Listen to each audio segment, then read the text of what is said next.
上新的消息来关心印度风台小犬日前形成，气象局讲上近拜二就发布海上警报，按算拜三拜四会上接近咱台湾，强度可能是达到中度风台程度。受到风台影响，10月初2甲初5，台东往回绿岛甲红头树的船班会全部取消。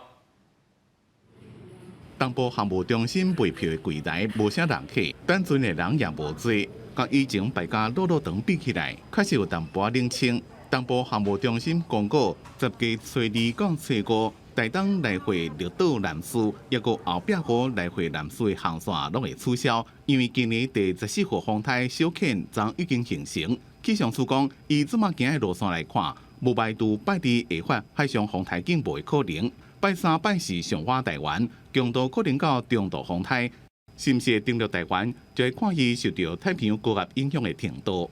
3号、4号之后呢，凉空气逐渐的稍微减弱了之后呢，太平洋高压就会牺牲，往西的分量就会变得比较明显，逐渐的接近台湾。气象专家讲，小犬风台暴风圈是不是吸到台湾，就会看8月风台开始向北边西了，行什么方向才会知。最接近的时候，时间点就是这个下礼拜4的时候，所以这个来说的话，到礼拜4的时候还有很大的一个变数，但是